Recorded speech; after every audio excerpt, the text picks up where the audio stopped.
Hi. Good morning. Or, good night. Whatever time it is for you. For those watching as soon as I upload, you might know that I was gone for like a week. I went and took a little trip, took some time off, and I said when I would come back I would have a video done, but I didn't have any time to record before the trip, and it is now after the trip, and I have got a disease. Yeah, I got COVID. So everything kind of sucks right now, but I said I would get a video out. And I couldn't really find the time to get anything written script wise. But I remember a while back when I was asking what kind of content you guys want to see, someone did mention some like bedtime stories. So I've pulled up this website that's got a couple. If you want to come read along, it's storyberries.com. Category vintage stories. Felt like doing some old school. Oh my god. And I apologize if you hear me heavily breathing. It's a little bit difficult to breathe at the moment. I'm gonna do my best though. So yeah. So this first one I'm seeing here, the frog who would a wooing go. It's a strong start. See, the frog who would a wooing go. A frog is in the mood for having some fun, but it doesn't end well. Uh-oh. Looks like there's an image of a frog in a red bow tie. He's definitely skipped out on leg day. Got biceps of a beast, but definitely skipped out on leg day.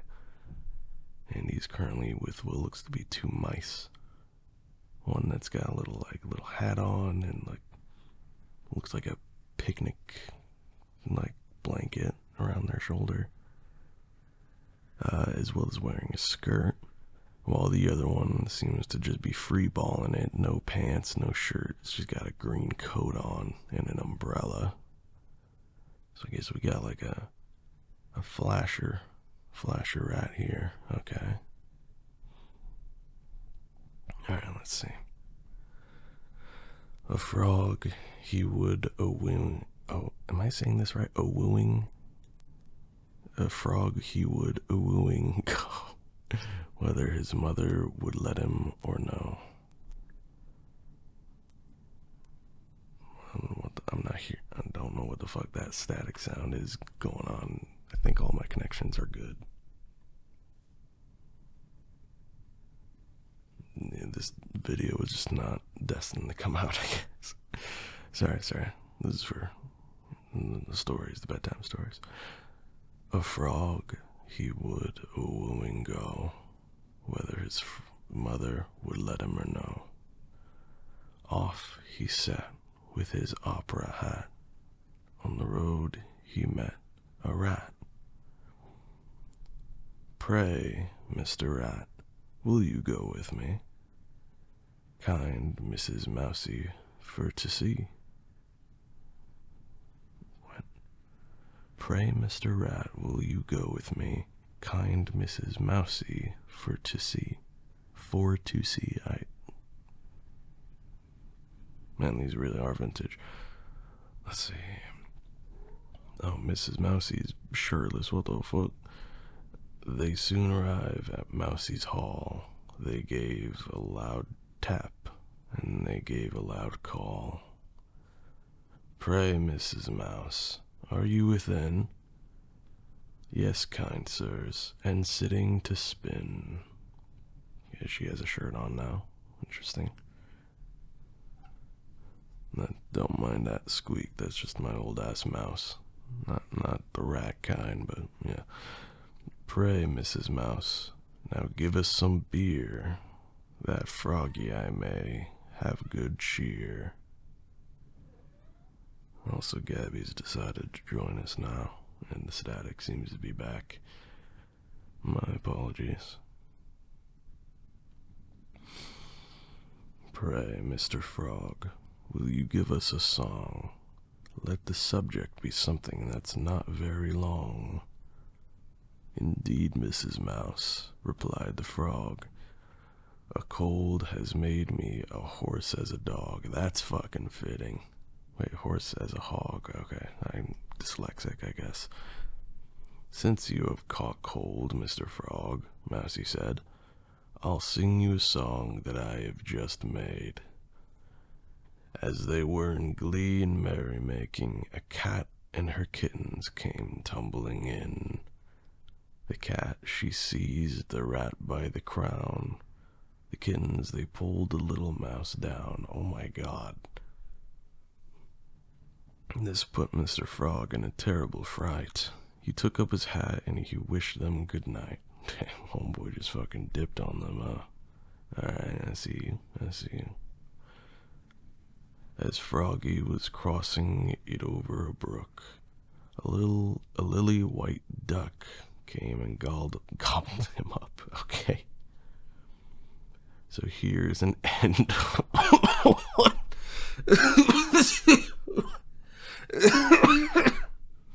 So here's an end of 1, 2, 3.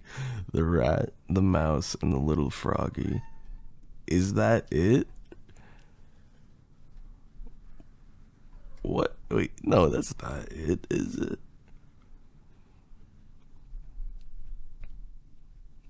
Okay, no, there is more. Just this fucking frog shows up to this rat's house, demands beer, they start singing, watches a murder, and he leaves and he gets fucking eaten by a goose. Okay. I know, Gabby. Okay, now it's just like up to paragraphs, not a rhyme anymore. On the quiet... Gabby, stop it. You're rubbing up against the cord of the mic. Sit down. There you go. Good girl. Alright. On the quiet, sedgy bank of a stagnant pool and under the shadow of rank reeds and bulrushes sat 2 frogs. They had retired from the shawl, who were disporting themselves in the water and were earnestly talking. The elder of the 2, an old matron, she's trying to buy my toes. This is not that kind of content. Stop that. Okay. An old matron, addressing the younger, who, by the by, was her son, said, My dear Froggy, you had better stop quietly with me. You do not know what dangers you may encounter if you leave your secluded home and the garages.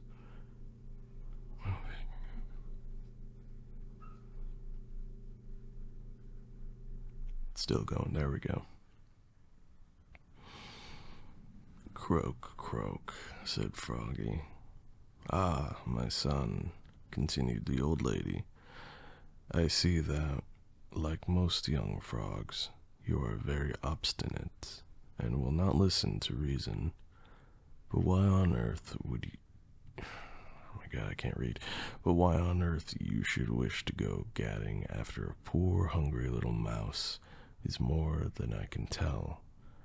You are with your beautiful legs and speckled coat, born to a splendid estate of reeds and water, the air of 9 bulrushes and a water lily. I thought you were more of a frog. This guy got like froggy daddy issues.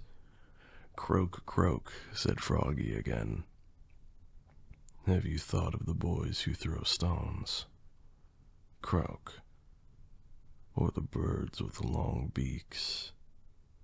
Croak. Or the ducks? Croak. If you want to go a-wooing, there are frogs in your own station in life.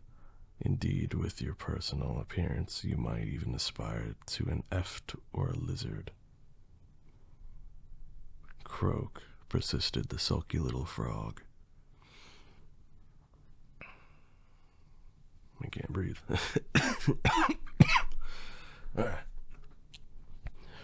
You are no better than a tadpole, said his mother, getting very angry at last. And no sooner were the words out of her lips than up jumped Master Froggy in a passion, and taking his opera hat under his arm, off he went at a rapid pace, singing at the top of his voice so as to hide his rage. What the fuck? Fucking opera hat. Froggy goes hard, goddamn. Rowley, Powley, gammon, and spinach. He-o, or hey-o, hey-o, says Lady Rowley. Froggy had not walked very far before he saw, jogging on before him, a brown little fellow in a long tail coat and a blucher boots, who carried an old cotton umbrella. Dear me, thought the frog, that looks like my friend Mr. Rat. And sure enough, so it was. How do you do? Asked Master Froggy, when he had overtaken him.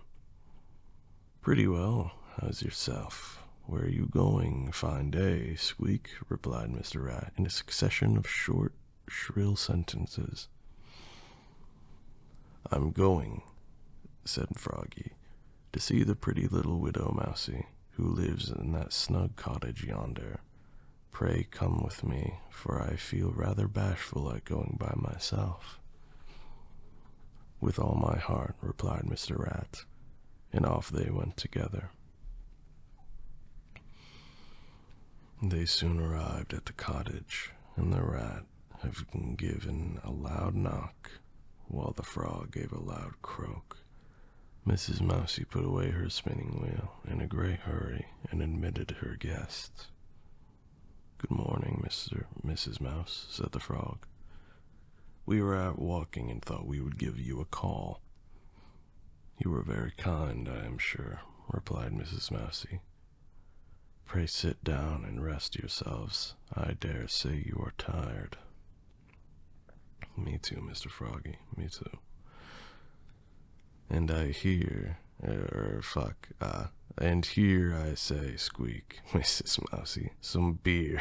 We're thirsty, said Mr. Rat. Goddamn, okay. Croak, let's enjoy ourselves while we can, observed the frog.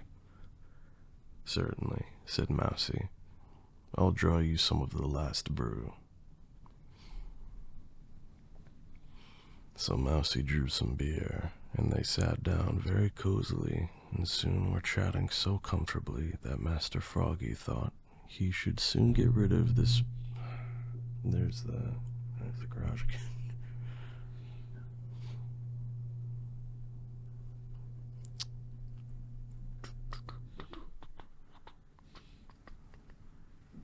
We good now? I think that's a bird outside my window.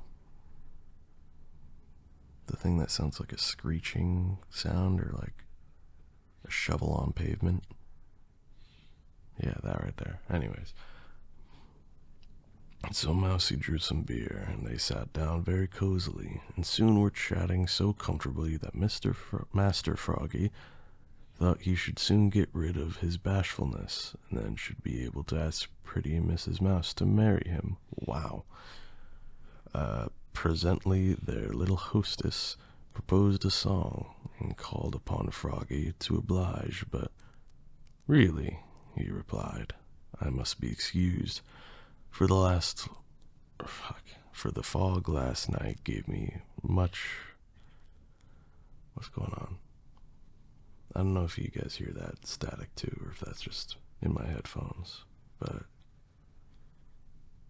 anyways, I must be excused, for the fog last night gave me such a cold that I'm as hoarse as a hog.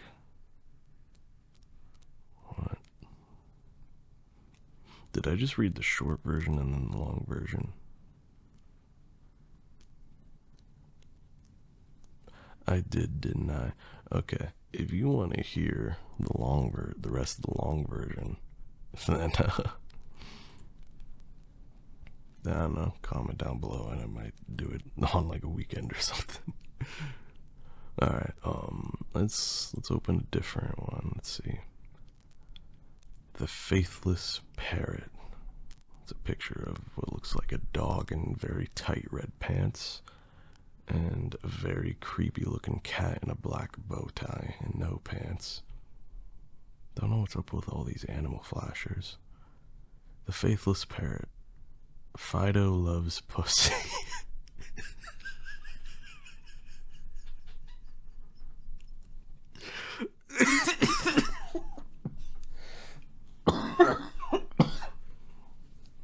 Fido loves pussy, but pussy is infatuated with Paul Parrot. What can Fido do? Oh boy. There once lived happily together in a fine house a tortoise-shell cat and a pretty white dog. The cat's name was Tiddums, the dog's name Fido. Okay, I'm good, calm and collected. In course of time, the pretty dog fell in love with the cat and only waited for a good chance to disclose his affections. This came one day when Tiddums had put her paws on the fender, dropped her head a little on one side, half closed her eyes, and seemed thinking of nothing at all.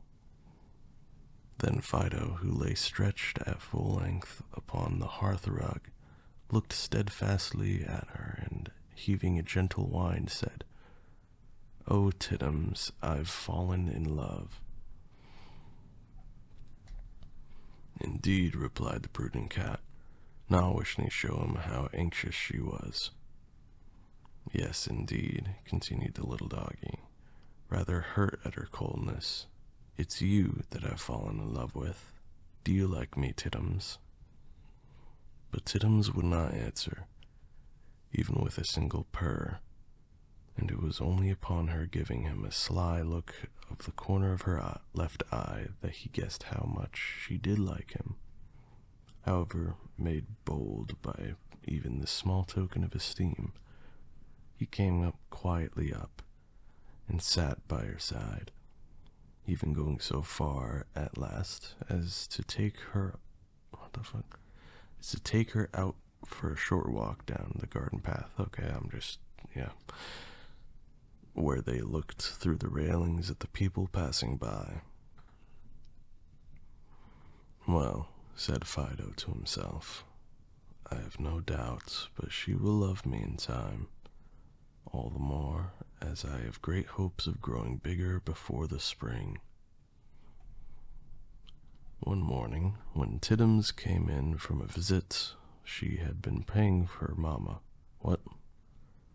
She'd been paying her mamma. She was followed by a gentleman from the tropics, who, with all impudence, made himself quite at home, pressed Tiddums' paw to his heart, called her the loveliest of cats. Excuse me. Asked her to oblige him with a song, which she had been told she could sing very sweetly, and never took, oh my god, I cannot focus, and never took the least notice of poor Fido, who was sitting in the corner. To tell the truth, poor Fido was very cross and began to growl quite savagely. The more so when, to his dismay, he beheld the pleasure with which Tiddums heard all this nonsense. He could not think what right the bold stranger had to come here unasked, for all that he had bright red and green feathers, a rakish, broad-brimmed hat, a golden-headed walking cane. He was not good-looking, that was very certain.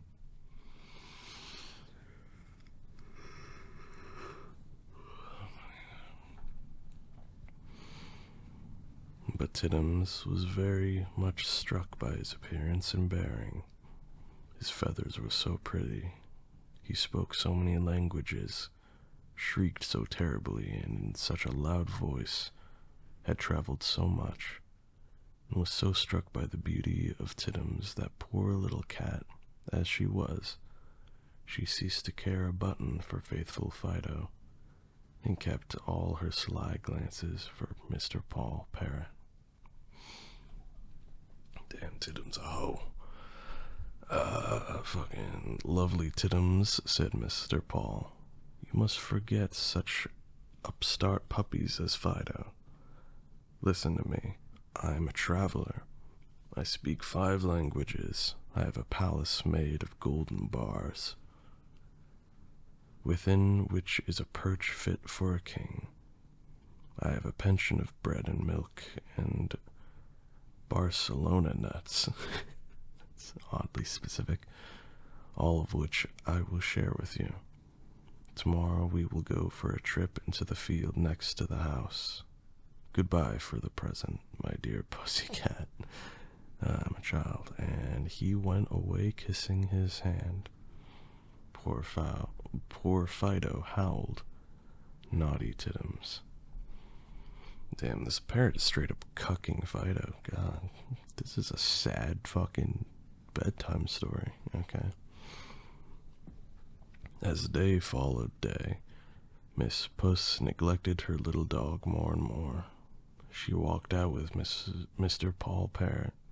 She sang to him, looked kindly at him, and in fact only seemed happy when he was by. Poor Fido was true to his first love, although almost brought to despair.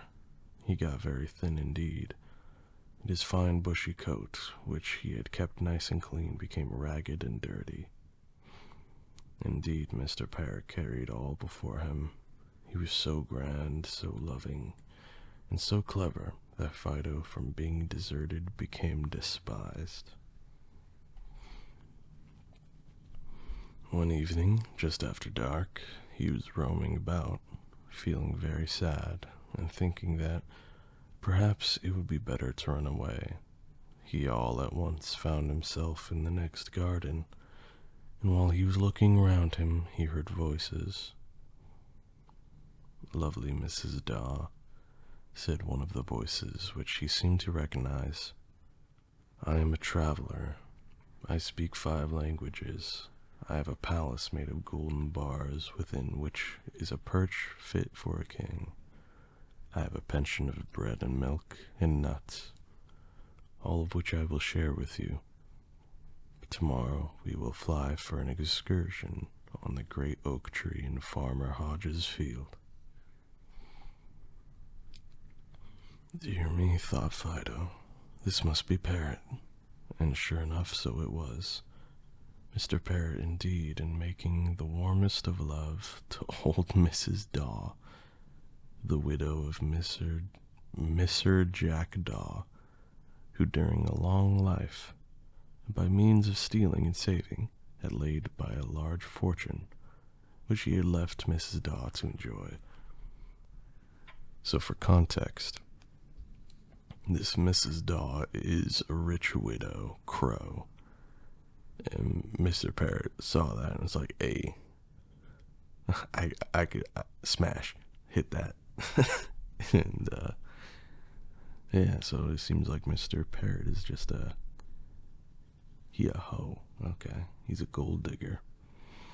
The old widow seemed very much pleased at the warmth of Mr. Paul's love, and no doubt throughout that every word he said was true, leering round at him with her old eyes, and wishing that she had put on a clean muslin cap. Muslin? Yeah, clean muslin cap, as it might have made her look even younger than she thought she did.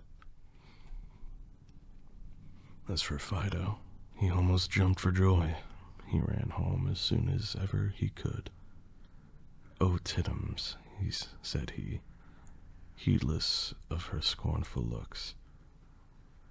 "What do you think I have found out? There is that rascal of Paul Parrot who pretends so much love for you, courting Widow Daw at this very moment.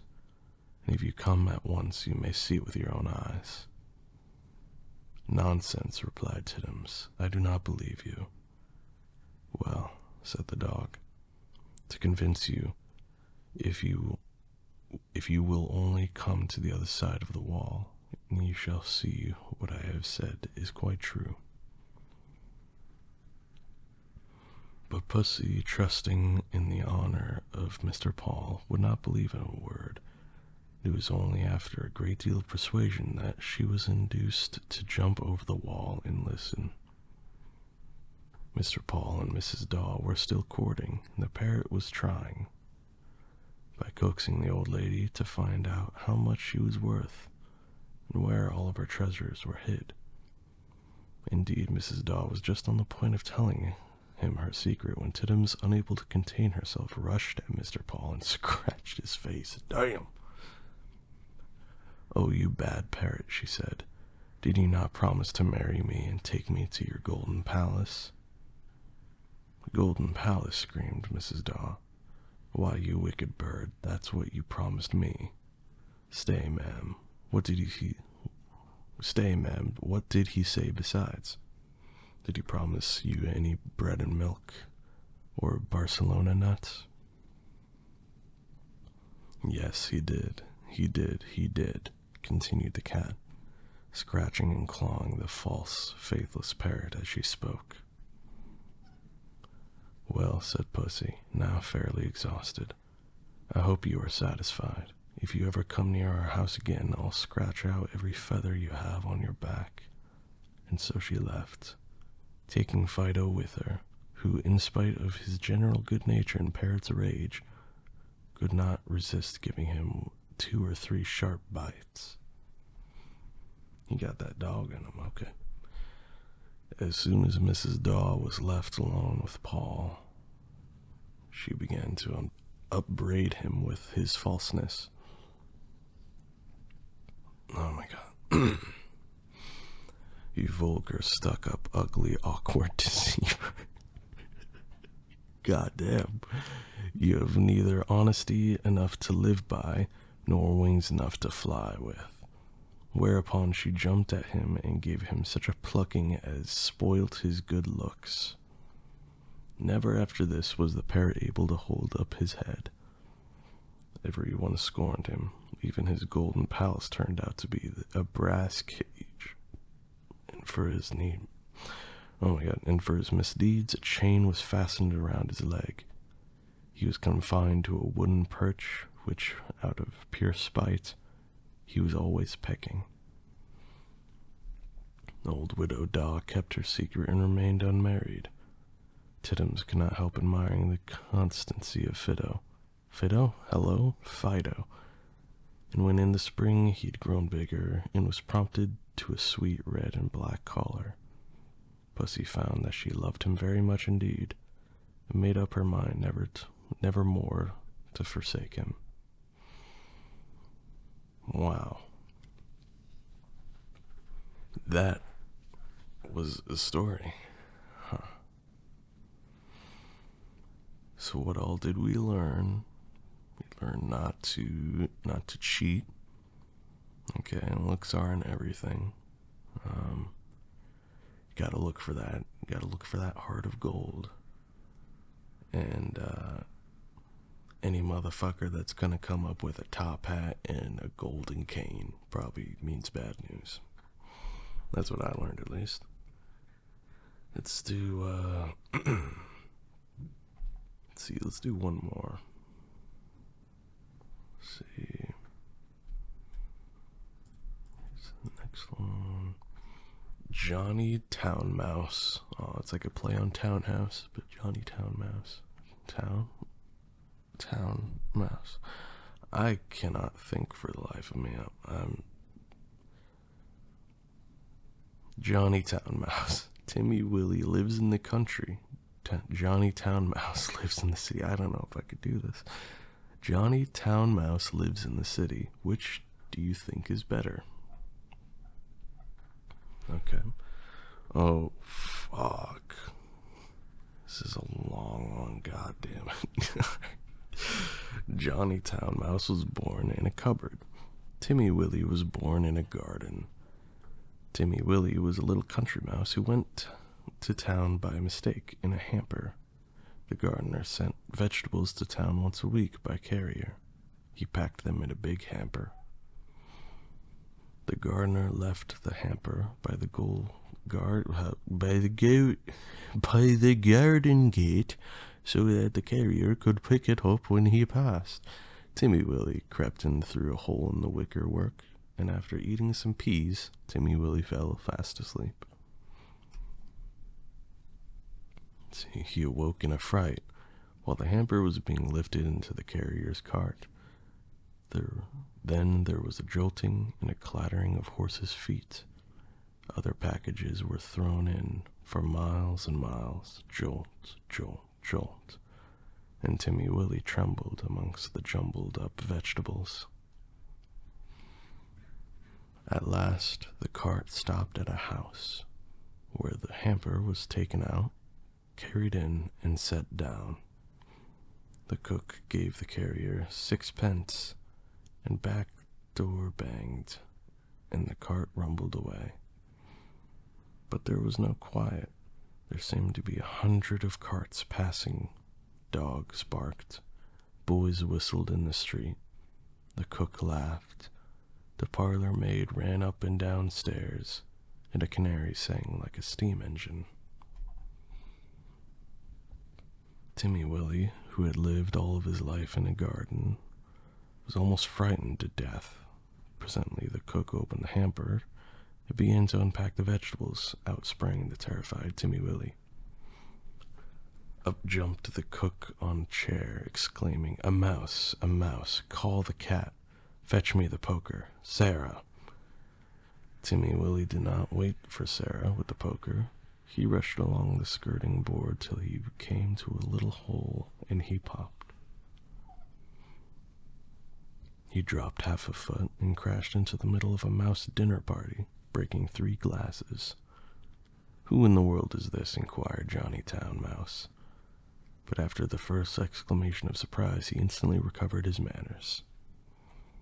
With the utmost politeness, he introduced Timmy Willie to 9 other mice, all with long tails and white neckties.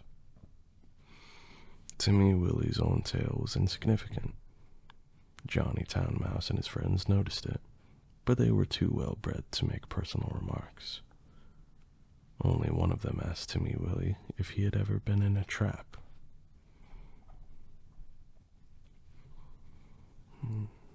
The dinner was of 8 courses, not so much of anything, but truly elegant.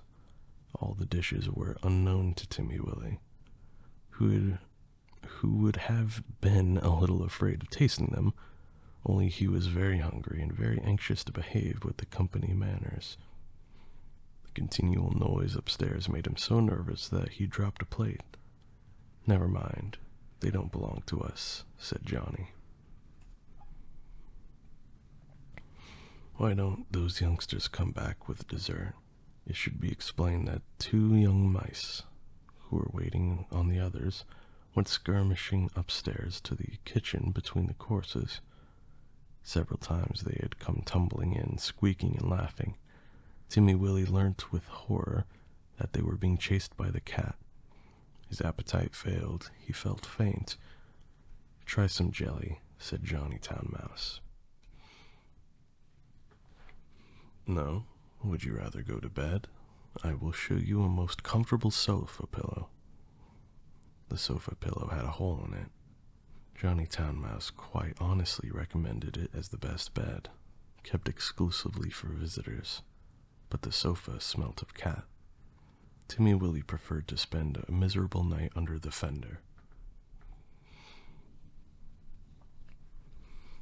It was just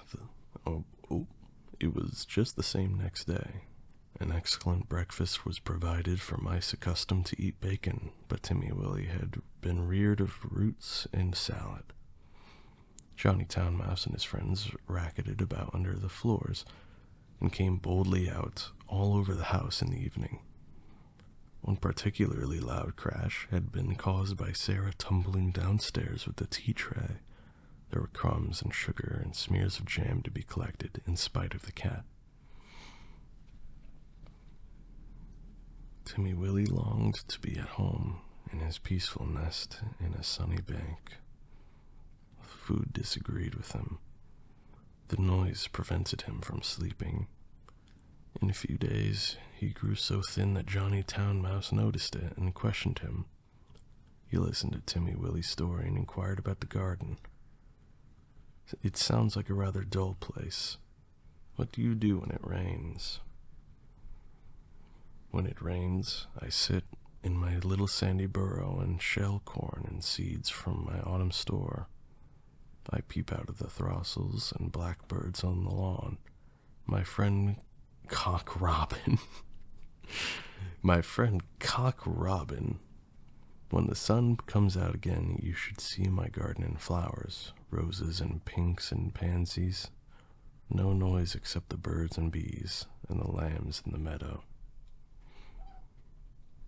This is my mouse again. There goes that cat again, exclaimed Johnny Town Mouse. When they had taken refuge in the coal cellar, he resumed the conversation. I confess I am a little disappointed. We have endeavored to entertain you, Timothy William. Oh, yes, you have been most kind, but I do feel so ill, said Timmy Willie. It may be that your teeth and digestion are unaccustomed to our food. Perhaps it would be wiser for you to return in the hamper. Oh, cried Timmy Willie. Why, of course, for the matter of that, we could have sent you back last week, said Johnny rather huffily. Did you not know that the hamper goes back empty on Saturdays? So Timmy Willie said goodbye to his new friends and hid in the hamper with the crumb of cake and the withered cabbage leaf. And after much jolting, he was set down safely in his own garden. Sometimes on Saturdays, he went to look at the hamper lying by the gate, but he knew better than to get in it again. And nobody got out, though Johnny Town Mouse said half promised a visit. The winter passed, the sun came out again. Timmy Willie sat by his burrow, warming his little fur coat and sniffling the smell of violets and spring grass. He had nearly forgotten his visit to town, when up the sandy path all spick and span with a brown leather bag came Johnny Town Mouse. Timmy Willie received him with open arms. You've come at the best of all the year. We will have herb pudding and sit in the sun. It is a little damp, said Johnny Town Mouse, who was carrying his tail under his arm out of the mud. What is that fearful noise? He started violently. That, said Timmy Willie, that is only a cow. I will beg a little milk, and they are quite harmless unless they happen to lie upon you. How are all your friends? Johnny's account was rather middling. He explained why he was paying his visit so early in the season. The family had gone to the seaside for Easter. The cook was doing spring cleaning on board wages, with particular instructions to clear out the mice. There were 4 kittens, and the cat had killed the canary. Oh no, not the canary. They say we did it, but I know better, said Johnny Town Mouse. Whatever is that fearful racket? That is only the lawnmower. I will fetch some of the grass clippings presently to make your bed. I'm sure you had better settle in the country, Johnny. We shall see by Tuesday week. The hamper is stopped while they are at the seaside. I'm sure you will never want to live in that town again, said Timmy Willie. But he did. He went back to the very next hamper of vegetables. He said it was too quiet. One place suits one person, another place suits another person. For my part, I prefer to live in the country, like Timmy Willie. Wow, that was a story.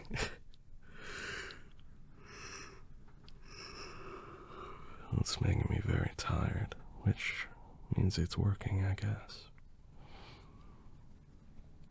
What did that teach us? We are all different people, and we have, different preferences. Some people like crazy, loud, noisy life, and some people like it just quiet and not much going on. If you made it this far, I'd love to hear what you guys think. What your preference is, that is. In that case, I think I'm gonna go take a nap and take a little bit more medicine. I hope you're doing well. And I'll see you on the next video, I guess. Sleep well, rest well, and take care of yourselves. Good night.